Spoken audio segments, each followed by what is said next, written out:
bán bay clip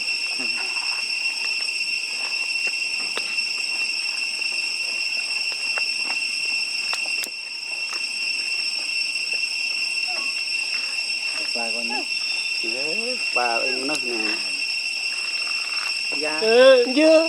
chầm một cái tiêu cũng được thấy ngon rồi mà cướp đó trộm mà cướp mấy mà cướp nó này nó mình bị đau cổ nó vào trong một xì nó dây nó nè dây là phụ cho nè đã rồi lấp cho là mẹ đạo hàng bô xì hello này mạnh bự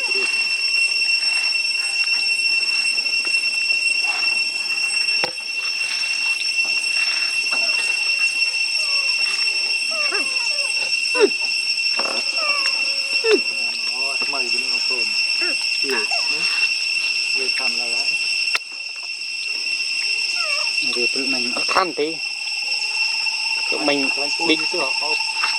bị cạp mò dây khăm dây mình khăm dây từ lư đạo từ lư cụ vậy mà đi ra mình cùng mình dây đốt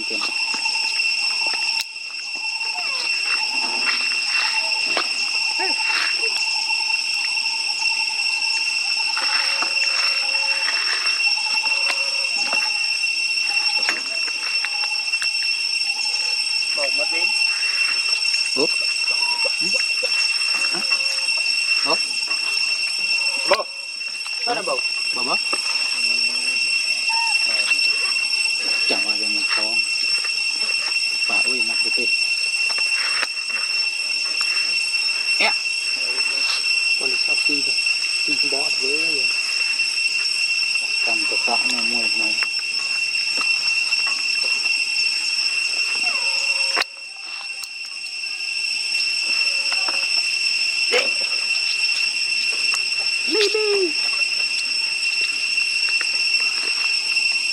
cắt cái na cân cái vào video này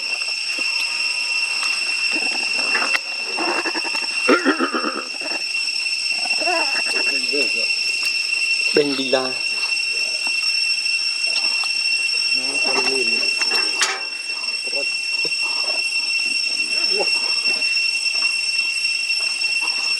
chó tao ngáp clip tân nói tân đã clip ngoài mười tân rồi mình hơi đồ krem này tân cụt đó là chọc nhá cho làm clip camera của đây được không ta rồi ok ở đến bầu à nếu bạn mè đó chết đi rồi mình tạo chết đi cái đấy là pro quét đi không có chạy bôi sân đấy nhưng mà chết đi vô này ốc hoa bạn ui không có pin tầm em bì tiền mà liên nhiều việc thôi lắc quên ăn tôm bật rồi một cái này kẹt thật đấy cồn này đâu không ăn lát nữa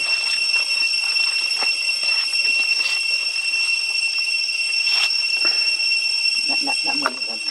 cái lô đưa thăm nè tao thăm nè cái chu nó đã cho mật về cho mình góp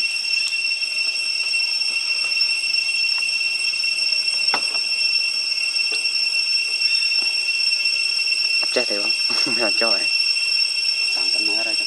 tạm ra đây và là bắn phật các bạn lực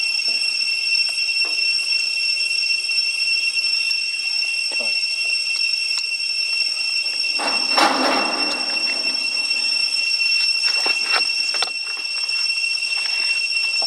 tiền không còn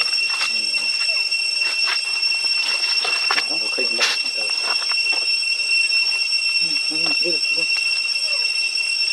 rất là thích nha để cho bạn bắt qua chơi quên để đáng thương mày cái này hơi cái máy cho bà mười cái nào có cho bà như đã ô tô hay rồi bây giờ mỹ đang ngất thôi bắt cắm tôm bên đây còn bây giờ tôi đang được sao nói nãy sáng quá đấy chiều màu pin nè đây một buồn Ngọc lên lại đấy. hôm buồn bỏi Ô, đó mà tôi một khánh này, hai đạn, con nhẹ đây nhẹ bay một này một đấy sao đây? đó đó này đó Chặt thật. Mèo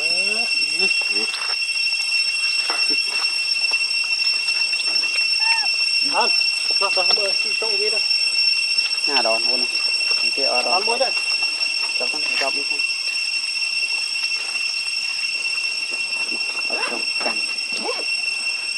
thấy tôi xin gỗ đầy bị tật cụt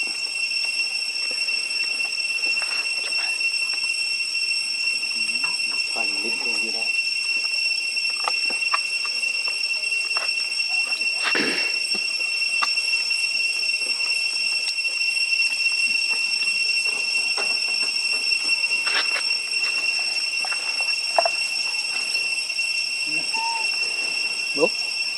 đó Được đấy.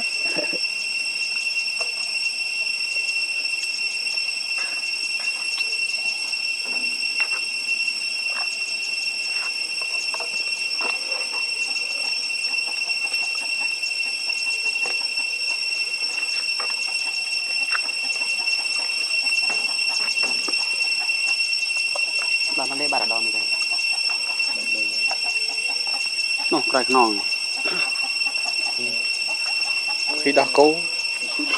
style style C3 Còn hô đời. Là tôm nữa sẽ đào.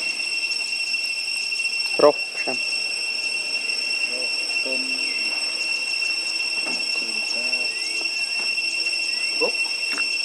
mà bong cô rồi Đi tôm căm thôi. cái đi đó chạy ra tao tay cái buôn á Đi thế nào cũng ra xe bí phải đi lấy đâu. Đi đây. Rồi ngất đây rồi. Đây cái này chơi được chưa? Đòn. căn tích chịu bà đònประมาณตีเดียวchăm chết khỏi đây các bạn chăm nhập bạch lít chân đó chăm chết tầm một phẩy mùi gió nữa nào lần bay là buôn là ti đi đâu thêm mùi nè có phay cả lá bóc bạch rồi chăm tích đấy chăm đi dân đón